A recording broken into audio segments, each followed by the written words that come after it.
నమస్కారం, సుఖీభవకు స్వాగతం. ఈరోజు సుఖీభవలో ఈడియట్ సిండ్రోమ్ గురించి తెలుసా? మోకీలు మార్పిడి ఇప్పుడు మరింత వేగంగా. తిన్నాక వెంటనే ఆకలేస్తోందా? గుండెకు వ్యాయామం మంచిదేగా. ఇంకా హెల్త్ టిప్. ఏ సమాచారం కావాలన్నా ఇవాళ ఒక క్లిక్తో తెలుసుకుంటున్నాం. ఇంటర్నెట్ మనకు అందుబాటులోకి తెచ్చిన విప్లవాత్మకమైన మార్పు ఇది. నిజానికి ఇంటర్నెట్ వల్ల మానవాళికి ఎంత లబ్ధి జరిగిందో చెప్పాల్సిన పనిలేదు. కానీ అధిక సమాచారం వల్ల కొన్ని రంగాల్లో దుష్పరిణామాలు తలెత్తుతున్నాయి. ముఖ్యంగా వైద్య రంగంలో అనేక విపరీత ధోరణులు చోటు చేసుకుంటున్నాయి. ఈడియట్ సిండ్రోమ్ అనేది ఈ కోవలోకే వస్తుంది. లెక్కకు మిక్కిలి ఆరోగ్య సమాచారం అందుబాటులోకి రావటం వల్ల ఈడియట్ సిండ్రోమ్ అనేది నేడు బాగా విస్తరిస్తోంది. అసలు ఇంతకీ ఏంటిది? ఈడియట్ సిండ్రోమ్తో ఎలాంటి విపరిణామాలు ఎదురవుతున్నాయి? ఆసక్తికరమైన ఈడియట్ సిండ్రోమ్ గురించిన పూర్తి వివరాలను ఇప్పుడు తెలుసుకుందాం.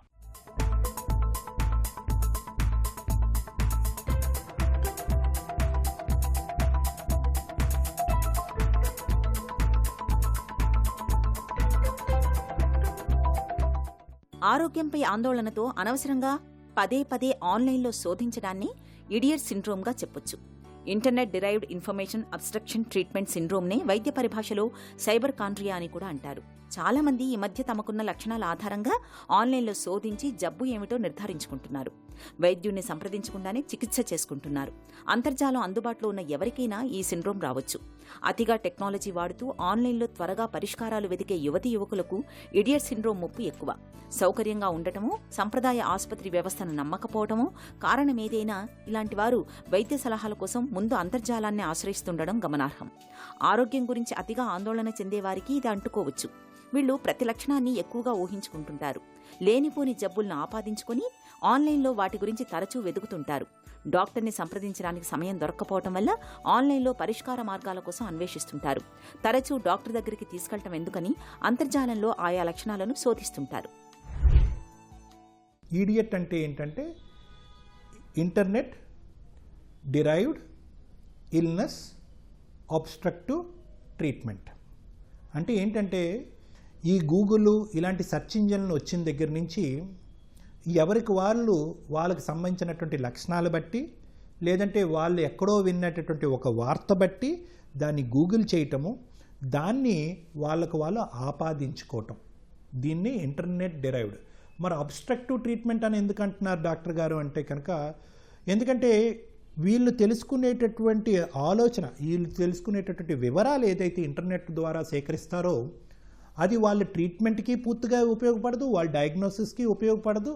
ఇన్ఫ్యాక్ట్ వాళ్ళు డాక్టర్ ఎదురుగుంటా కూర్చుని, డాక్టర్ గారు మీరు అది చెప్తున్నారు కానీ మేము ఇది విన్నాము, మీరు ఇది చెప్తున్నారు కానీ మేము అది విన్నాము, ఇది అవుతుందా అదవుతుందా అనేటటువంటి అబ్స్ట్రక్షన్కి, అంటే ట్రీట్మెంట్కి ఒక అబ్స్ట్రక్షన్ కింద మారేదానికి ఒక అవకాశం అయితే, మూడో అంశం ఏంటంటే కనుక ఫైనల్గా వాళ్ళు ఆలోచించుకుని డాక్టర్ గారు రాసేటటువంటి ట్రీట్మెంట్ ప్రిస్క్రిప్షన్ని మళ్ళీ వెళ్ళి అది గూగుల్లో సెర్చ్ చేసి దాంట్లోంచి అమ్మో ఈ ట్యాబ్లెట్కి ఈ సైడ్ ఎఫెక్టు, ఆ డయాగ్నోసిస్కి ఇలా ఉంటుందంటే ఈ డయాగ్నోసిస్కి ఇలా ఉంటుందా అని చెప్పి భయపడి అది తాత్కాలికంగా వెళ్ళటం వరకే, డాక్టర్ దగ్గరికి వెళ్ళటం వరకే ఆ ట్రీట్మెంట్ వదిలేసి మళ్ళీ ఇంకో సెకండ్ ఒపీనియన్ గురించి ఇంకో తలుపు తట్టడం అనమాట. సో దీన్నే మనం ఏమంటామండి, డాక్టర్ షాపింగ్ అంటూ ఉంటాం. సైబర్ కాండ్రియా అని దీనికి ఎందుకు పేరు పెట్టారండి? ఎందుకంటే సైబర్ అంటే ఇంటర్నెట్, కాండ్రియా అంటే భయం. అంటే ఇంటర్నెట్ ద్వారా నేను చేసేటటువంటి విశ్లేషణ ద్వారా నాకు ఈ ఆరోగ్య సమస్య వచ్చిందని ఇంటర్నెట్నే మనం ఒక ఎక్స్రే కింద, ఒక ఎంఆర్ఐ కింద, ఒక సిటీ స్కాన్ కింద వాడేసుకుంటున్నాం అనమాట. కాబట్టి ఏంటంటే దీనివల్ల ఏంటంటే చాలా అవస్థలు వస్తాయి. ఇడియట్ సిండ్రోమ్ కలవారు ఒక రకంగా తమ ఆరోగ్యాన్ని పణంగా పెడుతున్నట్టే. ఈ విషయం తెలియకపోవటం వల్ల రకరకాల చిక్కులు కొని తెచ్చుకునే ప్రమాదం ఉంది. అన్నింటికన్నా పెద్ద ప్రమాదం జబ్బును సరిగ్గా నిర్ధారించలేకపోవటం. ఆన్లైన్లో అన్ని ప్రామాణిక వెబ్సైట్లు ఉండకపోవచ్చు. చాలా వాటిల్లో ఆరోగ్య సమాచారం చూచాయిగానే ఉంటుంది, ఖచ్చితమైంది కాకపోవచ్చు. దీంతో లేని సమస్యలను ఉన్నట్టుగా నిర్ధారించుకునే అవకాశం ఉంది. ఉదాహరణకు చిన్న తలనొప్పిని బ్రెయిన్ ట్యూమర్గా అనుకోవచ్చు. అలాగే నిజంగా ఆందోళన చెందాల్సిన వ్యాధి ఉన్నా గుర్తించలేకపోవచ్చు. అంతర్జాల సమాచారం మీద అతిగా ఆధారపడటం వల్ల డాక్టర్ని సంప్రదించడం ఆలస్యం కావచ్చు. దీంతో చికిత్స కూడా ఆలస్యమవుతుంది. పెద్ద సమస్యలైతే అప్పటికే పరిస్థితి చేయి దాటొచ్చు. అనుచిత చికిత్స మరో ఇబ్బంది. ఆన్లైన్లో కనిపించే చిట్కాలు లేదా చికిత్సలు అసలు సమస్యకు సరిపడకపోవచ్చు, సురక్షితమూ కాకపోవచ్చు. తమకు తామే జబ్బులను నిర్ధారించుకుని వాటి గురించి నిరంతరం బాధపడుతూ వస్తుంటే దీర్ఘకాల మానసిక ఒత్తిడి, ఆందోళనకు దారితీస్తుంది. అనవసర చికిత్సలు, పరీక్షల కోసం ఖర్చు పెట్టడం వల్ల ఆర్థికంగానూ నష్టం కలుగుతుందని చెబుతారు నిపుణులు. వైద్య వ్యవస్థ మీద నమ్మకం సన్నగిల్లటం వల్ల ఏర్పడినటువంటి ఒక సమస్య కింద కూడా పరిగణించదు. ఒక పక్క నుంచి ఏంటంటే గూగుల్ అనేటటువంటి ఒక యంత్రం ఉంది, దాంట్లో ఏది పెట్టినా కూడా వస్తుంది అనేది ఒకటి. కరోనా తర్వాత అమ్మో ఏ మూలన ఏది దాకుందో, ఎటువంటి జాగ్రత్తలు తీసుకోవాలి, అన్నిటి గురించి అవగాహన తెలుసుకోవాలి, ముఖ్యంగా ఆరోగ్య సమస్యల గురించి అవగాహన తెలుసుకోవాలి అనేది ఒక వాడికి ఒకటి పెరిగింది. మూడో అంశం ఏంటంటే కనుక అమ్మో మనల్ని ఎవరన్నా మోసం చేస్తున్నారేమో, మనకు మనం అవగాహన చేసుకుంటే కనుక బహుశా మనం మోసాన్ని అరికట్టచ్చేమో అనేటటువంటిది మూడో అంశం. నాలుగో అంశం ఏంటంటే అమ్మో ఎంత డాక్టర్ అయినా ఎవరైనా కూడా అన్నీ తెలిసి ఉండాలి అనేటటువంటి అవసరం లేదు. వాళ్ళు ఉండేటటువంటి ఒత్తిడిలో, వాళ్ళు పేషెంట్స్ చూసేటటువంటి ఒత్తిడిలో నేను నా లక్షణాలన్నా పూర్తిగా చెప్పకపోయి ఉండొచ్చు, లేదంటే డాక్టర్ సరిగ్గా వినకపోయి ఉండొచ్చు, లేదంటే టైం అన్నా సరిపోయి ఉండొచ్చు. సో ఇటువంటి పరిస్థితుల్లో ఏంటంటే నేను ఏదన్నా మిస్ అవుతున్నానేమో. సో ఇటువంటి భయాలు, ఇటువంటి ఆందోళన వల్ల ఏంటంటే డైరెక్ట్గా వాళ్ళకు ఉండే లక్షణాలు గూగుల్లో కొట్టడం. దానికి సంబంధించి గూగుల్ ఏమంటుంది, దేన్ని వదిలిపెట్టదు కాబట్టి డోలో 650కి చచ్చిపోవచ్చు అని కూడా గూగుల్లో రావచ్చు. కాబట్టి ఏంటంటే ఆఖరికి ఆ ట్యాబ్లెట్ వాడాలన్నా, అంటే ఆఫ్టర్ ఆల్ ఒక పారాసిటమాల్ ట్యాబ్లెట్ వాడాలన్నా కూడా ఒక భయాందోళనకి, టెన్షన్కి లోన్ అవటం. లేదంటే ఇప్పుడు ఇంకొక అంశం ఏమవుతుంది, మీరు ఏదన్నా మీ బాడీకి సంబంధించినటువంటి 10 లక్షణాలు గూగుల్లో, ఒక 2 లక్షణాలు గూగుల్లో కొట్టండి, ఒక 50 నుంచి 100 డిసార్డర్లు వస్తాయి. ఆ 50-100 డిసార్డర్లు మీకు ఉన్నాయనా? కాదు. సో కాబట్టి ఏంటంటే ఒక డాక్టరు ఒక ఇల్నెస్ చూసేటటువంటి విధం, ఒక గూగుల్ మెషిన్ మీరు చెప్పి కొట్టే, మీ భయంతో ఆందోళనతో కొట్టేటటువంటి అంశాలని పరిగణలోకి తీసుకునేది రెండూ చాలా భిన్నంగా ఉంటాయి. నక్కకి నాగలోకానికి ఉన్నంత తేడా ఉంటాయి. ఇడియట్ సిండ్రోమ్తో బాధపడేవారు చిన్నపాటి లక్షణాలకే తీవ్రమైన అనారోగ్యం ఉన్నట్లు ఆందోళన చెందుతుంటారు. వైద్య సమాచారం కోసం గంటల తరబడి అనవసరంగా ఆన్లైన్లో శోధిస్తుంటారు. ఆన్లైన్లో శోధిస్తున్నప్పుడు, చేస్తున్నప్పుడు చెమటలు పడుతుంటాయి, గుండె వేగంగా కొట్టుకుంటూ ఉంటుంది. ఇప్పటికే ఉన్న అనారోగ్య సమస్యలకు సంబంధించి విపరీత నిర్ణయాలు తీసుకుంటూ ఉంటారు. వైద్యులు ఇచ్చే సమాచారాన్ని అంతగా విశ్వసించరు. నిజానికి పూర్తిగా ఆన్లైన్ శోధనపై ఆధారపడితే జబ్బును తప్పుగా నిర్ధారించే ప్రమాదం ఉంది. ఫలితంగా ఒక వ్యాధికి మరో చికిత్స తీసుకుంటే మొదటికే మోసం వస్తుంది. పరిస్థితి మరింత దిగజారిపోవచ్చు. ఈ నేపథ్యంలో వైద్యులు ధృవీకరించకుండా జబ్బులపైన, జబ్బుల తాలూకు లక్షణాలపైన ఎవరూ ఎలాంటి నిర్ణయానికి రాకూడదు. ఇంటర్నెట్లో ఉన్న సమాచారమంతా నిజం కాదనే వాస్తవాన్ని గుర్తించాలి. పైగా ఒక అనారోగ్య సమస్యను మీకు మీరే నిర్ధారించుకునే నిపుణులు కాదనే స్పృహలో ఉండాలి. ఆ దిశగా వచ్చే అన్ని ప్రతికూల ఆలోచనలకు దూరంగా ఉండాలి. ఒకవేళ ఎంత ప్రయత్నించినా ఆందోళన నుంచి బయటకు రాకపోతే వెంటనే వైద్యుణ్ణి సంప్రదించాలి. సైబర్ కాండ్రియా అంటే ఏంటంటే ఒక భయం. దాన్నే మనం ఈడియట్ సిండ్రోమ్ అని పెడుతున్నాం. ఏంటంటే తెలిసి తెలియకుండా తెలుసుకునేటటువంటి ప్రయత్నం, మిడిమిడి జ్ఞానంతో జీవితానికి సంబంధించినటువంటి పెద్ద నిర్ణయాలు తీసుకుని ట్రీట్మెంట్లను పోస్ట్పోన్ చేసుకుంటూ, రకరకాల డాక్టర్ల దగ్గరకు వెళ్తూ, రకరకాల ఇన్వెస్టిగేషన్స్ దగ్గర విపరీతమైనటువంటి ఖర్చు పెడుతూ, అనవసరంగా టైం వేస్ట్ చేసుకుని మీకు, మీ కుటుంబ సభ్యులకి ఒక మనస్తాపానికి గురి చేసేటటువంటి ప్రయత్నం చేయకుండా ఉండటం గురించే ఈ సిండ్రోమ్ కనుక్కోవటం అనేది జరిగింది. ఎప్పుడు కూడా ఇటువంటి హెల్త్ అనేటటువంటి అంశాలను మీరు ఇంటర్నెట్ ద్వారా తెలుసుకోవాలంటే కనుక దాంట్లో ఒక డిస్క్రిప్షన్ అనేది గుర్తుపెట్టుకోండి. అంటే దాంట్లో ఒక కండిషన్ అనేది గుర్తుపెట్టుకోండి. అంటే మీరు ఎంత ఇంటర్నెట్ ద్వారా తెలుసుకోవాలని అనుకున్నా కూడా ప్రైమరీగా మీరు వెళ్ళి ఒక డాక్టర్ని కన్సల్ట్ చేసుకుని అది ఫైనల్ నిర్ణయం కింద పెట్టుకోండి. కానీ డాక్టర్ని కన్సల్ట్ చేసి వచ్చిన తర్వాత గూగుల్లో సెర్చ్ చేసేటటువంటి దాన్ని ఫైనల్ నిర్ణయం కింద పెట్టుకోకండి. అది ఓన్లీ ఒక ఆప్షనల్ ఇన్పుట్ మాత్రమే. ఫైనల్ అవుట్పుట్ అనేటటువంటిది ఒక డాక్టర్ని, ఆ డాక్టర్ ఇచ్చేటటువంటి వైద్యాన్ని, అతను చెప్పేటటువంటి ఇన్వెస్టిగేషన్ని నమ్మకంగా ముందుకెళ్ళటం అనేది ఇంపార్టెంట్. ఇడియట్ సిండ్రోమ్ను నివారించుకునే అవకాశం మన చేతుల్లోనే ఉంది. చిన్నదైనా పెద్దదైనా ఎలాంటి జబ్బైనా సరే విధిగా డాక్టర్ని సంప్రదించాలి. డాక్టర్లు సమస్యను ఖచ్చితంగా నిర్ధారించి తగిన చికిత్స సూచిస్తారు. మరీ అంతగా ఆన్లైన్లో ఆరోగ్య సమాచారాన్ని తెలుసుకోవాలంటే ప్రభుత్వ వెబ్సైట్లు, గుర్తింపు పొందిన వైద్య సంస్థలు సమీక్షించిన వ్యాసాల వంటి విశ్వసనీయమైన వనరులను చూడాలి. ఆన్లైన్లో తరచూ ఆయా సమస్యల లక్షణాలను వెతకడం మానేయాలి. దీంతో అనవసరంగా ఆందోళన చెందడం తప్పుతుంది. ప్రాథమిక వైద్య సమాచారాన్ని ఎలా అర్థం చేసుకోవాలి అనేవి నేర్చుకోవాలి, మెరుగుదిద్దుకోవాలి. డాక్టర్లతో మంచి సంబంధాలు ఉండేలా చూసుకోవాలి. దీంతో సందేహాలను మనసు విప్పి చెప్పుకోవచ్చు, సరైన సమాచారాన్ని రాబట్టుకోవచ్చు.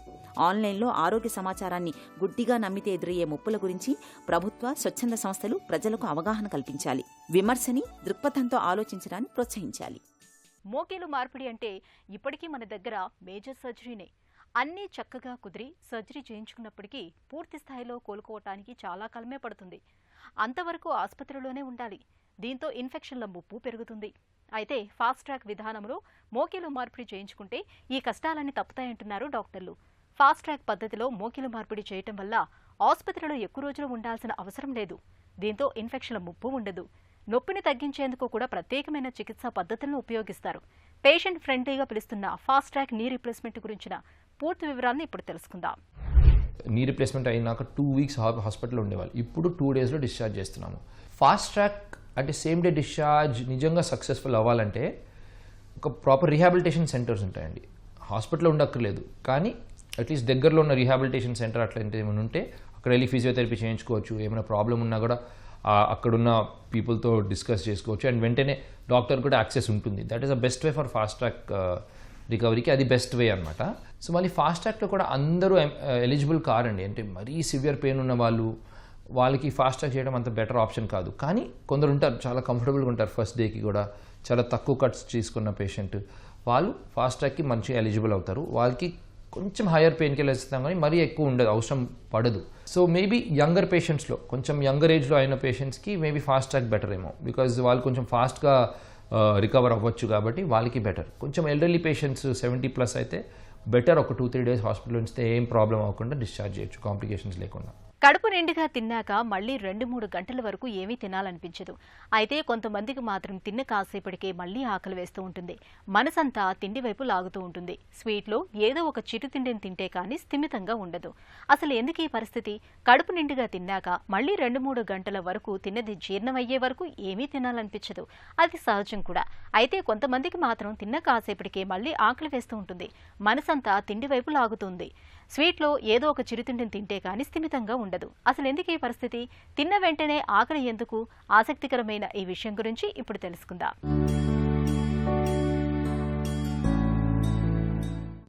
కడుపు నిండుగా తిన్న కాసేపటికే ఆకలి వేయడానికి వెనుక చాలా కారణాలే కనిపిస్తాయి.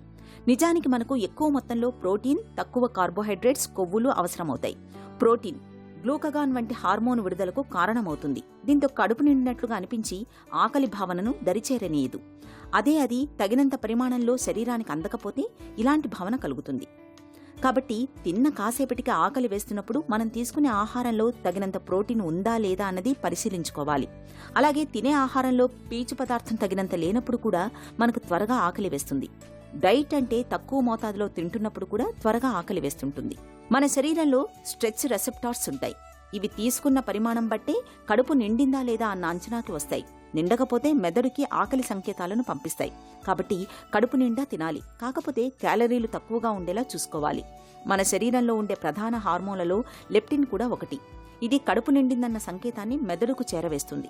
ఇది సరిగ్గా ఉత్పత్తి కానప్పుడు మనం ఎంత తిన్నా మనసు ఆహారం వైపు మళ్లుతుంది. కాబట్టి హార్మోన్లలో అసమతుల్యత ఉందేమో పరీక్ష చేయించుకోవాలి.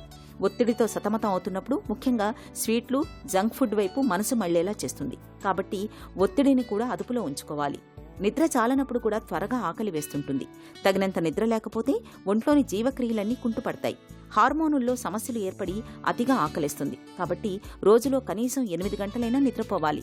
ఈ కారణాలను సరిచేసుకుంటే తిన్న కాసేపటిగా ఆకలి వేయడం అనే సమస్య మటుమాయమవుతుంది. వ్యాయామం నేడు ఈ మాటే తారక మంత్రం. ఈ రోజుల్లో ఏ డాక్టర్ని కలిసినా ముందుగా మనకు రోజు కాసేపైనా వ్యాయామం చేయటాన్ని అలవాటు చేసుకోమని చెప్తారు. నిజానికి రోజు కాసేపు వ్యాయామం చేయటం వల్ల ఆరోగ్యంతో పాటు చక్కటి ఆనందం కూడా మన సొంతమవుతుంది. ఇక ఇప్పటికే గుండె జబ్బులతో బాధపడుతున్న వారికి వ్యాయామాన్ని, ముఖ్యంగా నడకను ఒక దివ్యమైన పరిష్కారంగా చెప్పుకోవచ్చు. రోజు ఉదయము, సాయంత్రము ఎప్పుడు వీలు చిక్కితే అప్పుడు కనీసం అరగంట సేపు నడక లేదా ఏదో ఒక వ్యాయామం చేస్తే చాలు. హృద్రోగులు తమ ఆరోగ్యాన్ని బేషుగ్గా ఉంచుకోవచ్చని చెబుతారు డాక్టర్లు. గుండెకు వ్యాయామం ఎందుకు మంచిదో డాక్టర్ని అడిగి ఇప్పుడు తెలుసుకుందాం.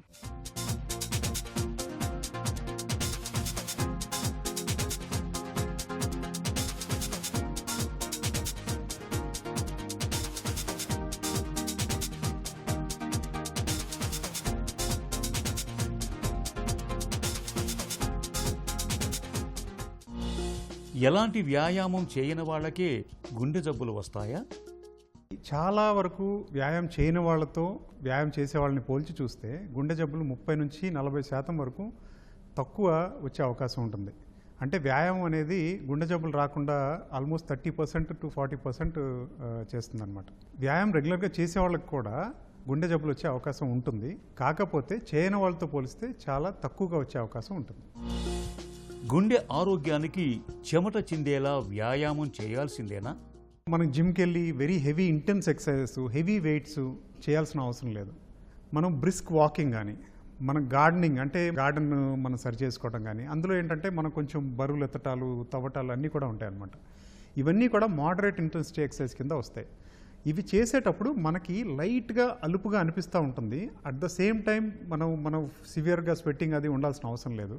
మనం స్టిల్ మనం ఎక్సర్సైజ్ చేస్తుండగా ఒకళ్ళతో మాట్లాడగలుగుతుంటాం అనమాట. దాన్ని మోడరేట్ ఇంటెన్సిటీ ఎక్సర్సైజ్ అంటాం. మితిమీరిన వ్యాయామం గుండెకు మంచిది కాదనే వాదన నిజమేనా? చాలామంది ఏంటంటే ఈ ఫ్యాడ్ లాగా అందరూ మ్యారథాన్ ట్రైనింగ్ అని, ఇంటెన్స్ జిమ్ సెషన్స్ అని చేస్తూ ఉంటారు. క్రాస్ఫిట్ ట్రైనింగ్ అని, మార్నింగ్ ఒక 2 hours, ఈవినింగ్ ఒక 2 hours, లేకపోతే కంటిన్యూస్ 2 to 4 hour రన్స్ ఇవి చేస్తూ ఉంటారు. చాలాసార్లు వీళ్ళల్లో కూడా మనం ఇప్పుడు గుండెకి సంబంధించిన ప్రాబ్లమ్స్ చూస్తూ ఉన్నాము. అయితే ఇది స్టడీస్లో కూడా మనకు తెలిసింది ఏంటంటే అల్ట్రా ఫిట్ ఇండివిజువల్స్ అంటే అల్ట్రా మ్యారథాన్ రన్నర్స్ కానీ, బాగా ఫిట్గా ఉండేవాళ్ళు, లాంగ్ డిస్టెన్స్ రన్నింగ్ చేసేవాళ్ళు, లేకపోతే లాంగ్ డిస్టెన్స్ సైక్లింగ్ అంటే సైకిల్ తొక్కేవాళ్ళు, వీళ్ళందరిలో ఏంటంటే గుండెలో కొన్ని మార్పులు గమనిస్తున్నాం. అవేంటంటే గుండెకి కండరాల్లో ఫైబ్రోసిస్ అంటే స్కార్ ఫామ్ అవటం కానీ, రక్తనాళాల్లో కాల్షియం ఎక్కువగా డిపాజిట్ అవడం కానీ, గుండెకి సంబంధించిన లయకి సంబంధించిన ప్రాబ్లమ్స్ రావడం అంటే ఏట్రల్ ఫిబ్రిలేషన్ అని కొన్ని ఇర్రెగ్యులర్ గుండె లయలో ప్రాబ్లమ్స్ రావడం కానీ గమనిస్తున్నాం అనమాట. అయితే మనం అర్థం చేసుకోవాల్సింది ఏంటంటే ఇవన్నీ కూడా వెరీ హై ఇంటెన్సిటీ ఎక్సర్సైజ్ చేసేవాళ్ళు అంటే మ్యారథాన్ రన్నర్స్, బాగా లాంగ్ డిస్టెన్స్ సైక్లింగ్ చేసేవాళ్ళు, వాళ్ళల్లో మాత్రమే. అస్సలు ఎక్సర్సైజ్ చేయకుండా ఉండటం కంటే ఏదో ఒక ఎక్సర్సైజ్ చేయడం వల్ల అడ్వాంటేజ్ ఉంటుంది. కాకపోతే అది మోడరేట్ ఇంటెన్సిటీ ఎక్సర్సైజ్ వరకు సరిపోతుంది. గుండెపోటు వచ్చాక, గుండె పనితీరు తగ్గాక వ్యాయామం చేయకూడదా? ఒక్కసారి గుండెపోటు వచ్చిన తర్వాత చాలామందికి ఒక అపోహ ఉంటుంది ఏంటంటే మళ్ళీ నేను జిమ్కి వెళ్ళకూడదనో లేకపోతే ఎక్సర్సైజ్ చేయకూడదనో ఒక అపోహ ఉంటుంది. సో ఒక్కసారి హార్ట్ అటాక్ వచ్చినాక మనం కోలుకుంటున్నప్పుడు ఎవరైతే మళ్ళీ ఎక్సర్సైజ్ అంటే ఒక క్రమ పద్ధతిలో మళ్ళీ ఎక్సర్సైజ్ చేయడం మొదలు పెడతారో వాళ్ళకి మళ్ళీ హార్ట్ అటాక్స్ కానీ మళ్ళీ గుండెకి సంబంధించిన ప్రాబ్లమ్స్ వచ్చే అవకాశం తగ్గుతుంది. కాకపోతే ఏంటంటే ఒక్కసారి heart attack, major heart attack వచ్చిన తర్వాత ఫస్ట్ 4 weeks ఒక ఇంట్లో తిరగటం అవన్నీ చేయొచ్చు, కానీ సివియర్ ఎక్సర్సైజ్ కానీ మళ్ళీ బ్రిస్క్ వాకింగ్ కానీ అడ్వైస్ చేయమండి. ఆ తర్వాత 4 వారాల తర్వాత చిన్నగా ఒక 5 minutes 10 minutesతో మొదలుపెట్టి ఒక కొన్ని వారాల తర్వాత దాన్ని చిన్నగా మనం పెంచుకుంటూ పోవాలి. యూజువల్లీ 3 to 4 months పాటికి వాళ్ళు ప్రీవియస్ ఎక్సర్సైజ్ కెపాసిటీకి వచ్చేస్తారు వాళ్ళు. ట్రెడ్మిల్ వంటి ఉపకరణాలు సూచించే హార్ట్ రేట్ మానిటర్స్ సరైనవేనా? కోవిడ్ కరోనా వచ్చిన తర్వాత మనం చాలామంది నానా రకాల డివైజులు అన్నీ వాడటం చూస్తున్నాము. మనకి హార్ట్ రేట్ అనేది పల్స్ ఆక్సిమీటర్లో రావచ్చు, మన జిమ్కి వెళ్ళినప్పుడు ఆ థ్రెడ్మిల్లో మనం పట్టుకున్నప్పుడు కానీ ఎలిప్టికల్ ట్రైనర్ హోల్డ్ చేసినప్పుడు కూడా మనకు హార్ట్ రేట్ చూపిస్తూ ఉంటుంది. ఈ హార్ట్ రేట్ ఎలా మెజర్ చేస్తుందంటే ఇవన్నీ ఒక సెన్సార్ ద్వారా హార్ట్ రేట్ని మెజర్ చేస్తుంది. అయితే ఈ సెన్సార్స్ అంత యాక్యురేట్గా ఉండకపోవచ్చు. సో ఈ సెన్సార్స్ ఏంటంటే ఆ మెషిన్స్ని మనం రెగ్యులర్గా క్యాలిబ్రేట్ అనేది చేసుకుంటూ ఉండాలండి. అప్పుడే అవి యాక్యురేటా కాదో తెలుస్తాయి. సో మనం రొటీన్గా చూసే చాలా జిమ్లో చూసే మెషిన్స్ కానీ అంత యాక్యురేట్గా ఉండవు. అవి మన హార్ట్ రేట్ని అంత యాక్యురేట్గా చూపించలేవు. కాకపోతే ఇప్పుడు చాలామంది స్మార్ట్ వాచెస్, యాపిల్ వాచెస్ కానీ లేకపోతే శాంసంగ్ గెలాక్సీ వాచెస్ అని వాడుతున్నారు. యూజువల్లీ యాపిల్ వాచెస్ కానీ ఇవన్నీ almost medical grade level of accuracy వచ్చేసింది. సో ఈ యాపిల్ వాచ్లో వచ్చే హార్ట్ రేటు చాలా వరకు యాక్యురేట్గా ఉంటుంది. వ్యాయామం చేస్తున్నప్పుడు మన గుండె వేగం ఎంత ఉండాలి? నార్మల్గా మనం ఒక మనిషికి మ్యాక్సిమం హార్ట్ రేట్ అంటే ఎంత హయ్యెస్ట్ గుండె వేగం వెళ్ళొచ్చు అనేది ఒక చిన్న ఫార్ములా ద్వారా క్యాలిక్యులేట్ చేస్తామండి. అంటే 220 మైనస్ మన ఏజ్ చేస్తే అది ఒక మనిషికి తన వయసులో మ్యాక్సిమం హార్ట్ రేట్ కింద మనం తీసుకోవచ్చు. ఆ మ్యాక్సిమం హార్ట్ రేట్ క్యాలిక్యులేట్ చేసినాక అందులో usually 60 to 70% of heart rate achieve చేయగలిగితే మన ఎక్సర్సైజ్ టైంలో అది సరిపోతుంది. వ్యాయామం టైంలో ఒంట్లో కొవ్వు కరగాలంటే మన గుండె స్పందించే రేటు ఎంత ఉండాలి? ఒక హార్ట్ రేట్ రేంజ్లో ఎక్కువ ఫ్యాట్ బర్న్ అవుతుందని మనకి కొన్ని స్టడీస్లో తెలిసింది. అయితే ఈ హార్ట్ రేట్ రేంజ్ ఏంటి అనేది, ఇప్పుడు మనం ఒక వ్యాయామం బాగా ఫాస్ట్గా చేసామనుకోండి ఎక్కువసేపు చేయలేము, త్వరగా అలసిపోతాం అనమాట. అలాంటప్పుడు ఎక్కువ ఫ్యాట్ బర్న్ అవ్వదు. సో ఫ్యాట్ బర్న్ అవ్వాలంటే మెయిన్ ఇంపార్టెంట్ పద్ధతి ఏంటంటే మనం ఒక ఎక్సర్సైజ్ని ఎక్కువ పాటు కంటిన్యూస్గా చేయగలగాలి. అలా చేయగలగాలంటే మన హార్ట్ రేట్ మరీ ఎక్కువ అవ్వకూడదు, మరీ తక్కువ ఉండకూడదు. మ్యాక్సిమం హార్ట్ రేట్ రేంజ్లో 60% దగ్గర మెయింటైన్ చేసి ఎక్కువసేపు వ్యాయామం చేస్తే కొంచెం ఫ్యాట్ ఎక్కువ బర్న్ అవుతుందనే ఇది ఉంది. బట్ ఇది మనం అర్థం చేసుకోవాల్సింది ఏంటంటే ద అమౌంట్ ఆఫ్ ఎక్సర్సైజ్, అంటే మనం ఎంత వ్యాయామం చేస్తాం అనేది కూడా ఇంపార్టెంట్ ఇదంతా ఫ్యాట్ బర్న్ అవటానికి, నాట్ ఓన్లీ హార్ట్ రేట్. వ్యాయామానికి ఎలా సిద్ధం కావాలి, ఎలా కొనసాగించాలి, ఎలా ముగించాలి? అట్లీస్ట్ వారంలో 5 రోజుల పాటు మినిమం 30 మినిట్స్ పాటు వ్యాయామం చేయాల్సి ఉంటుంది. అయితే వ్యాయామం ఎలా చేయాలనేది కూడా చాలా ఇంపార్టెంట్. కరెక్ట్గా నిద్ర ఉండాలి, బాగా హైడ్రేట్ అయి ఉండాలి, అంటే ఫ్లూయిడ్స్ కానీ అది తీసుకుని ఉండాలి. వ్యాయామం మొదలుపెట్టే ముందు కొంచెం వార్మప్ ఉండాలి. వార్మప్ అంటే ఏంటంటే మనం స్ట్రెచ్ చేసుకోవటం, చిన్నగా కొంచెం బ్రిస్క్ వాక్ ముందు స్లోగా నడవటం, దీని అన్నీ ఏంటంటే బాడీ వార్మప్ అవుతుంది, ఎక్సర్సైజ్కి అడాప్ట్ అవుతుంది. ఎక్సర్సైజ్ తర్వాత ఒక కూల్ డౌన్ ఉండాలి. అంటే మనం ఏదైనా ఎక్సర్సైజ్ కానీ వ్యాయామం చేస్తున్నాము, తర్వాత వెంటనే ఆపేయటం కాకుండా కొంచెం కూల్ డౌన్ ఫేజ్ ఉండాలి. ఈ కూల్ డౌన్ అయిపోయాక ఎక్సర్సైజ్ ఎప్పుడు ఓవర్ ఎక్సర్సైజ్ చేయకూడదు. మనకి బాగా ఎండగా ఉంది, మనకు తెలుస్తుంది ఓకే మనం అలసిపోతున్నాము, లేకపోతే మనకి కొంచెం కళ్ళు తిరుగుతున్నట్టు అనిపిస్తున్నాయి, అప్పుడు ఇంక ఎక్సర్సైజ్ పుష్ చేయకూడదు. సో ఇవన్నీ ఏంటంటే మనం ఎక్సర్సైజ్ చేసేటప్పుడు తీసుకోవాల్సిన జాగ్రత్తలు. దీంతోపాటు వ్యాయామం చేసేటప్పుడు మోస్ట్ ఇంపార్టెంట్ ఏంటంటే చాలామంది బాగా ఊపిరి బిగపట్టి వెయిట్స్ లిఫ్ట్ చేయడం అది చేస్తూ ఉంటారు. గుండె జబ్బులు ఉన్న వాళ్ళైతే ఎట్టి పరిస్థితుల్లోనూ ఈ వ్యాయామాలు చేయకూడదు. ఎందుకంటే ఇట్లా బాగా ఊపిరి బిగపట్టి బరువులు ఎత్తడాలు ఇవి చేసినప్పుడు చాలా బ్లడ్ ప్రెషర్ అది బాగా షూట్ అవుతుంది. ఈ ఎక్సర్సైజ్ వల్ల పెద్ద ఉపయోగం కూడా ఉండదు. రోజు కాసేపైనా వ్యాయామం చేయటం అంటే మన ఆరోగ్యాన్ని దివ్యంగా ఉంచుకోవటమే. గుండె జబ్బుతో బాధపడుతున్నప్పుడు ప్రతిరోజు కాసేపు నడవటం, వ్యాయామం చేయటం వల్ల రక్తనాళాల్లో ప్రవాహం చక్కగా ఉంటుంది. బరువు, రక్తపోటు, షుగర్ వంటివన్నీ అదుపులో ఉంటాయి. మానసిక ఒత్తిడి కూడా తగ్గుతుంది. ఒక చిన్న చిట్కా మీకోసం. అలర్జీల కారణంగా చర్మంపై మచ్చలు మిగిలిపోయినప్పుడు మంచి గంధాన్ని అరగదీసి దాన్ని కొబ్బరి నూనెతో కలిపి మచ్చలపై నిత్యం పూస్తూ ఉండండి. చర్మంపై మచ్చలు క్రమంగా మాయమైపోతాయి.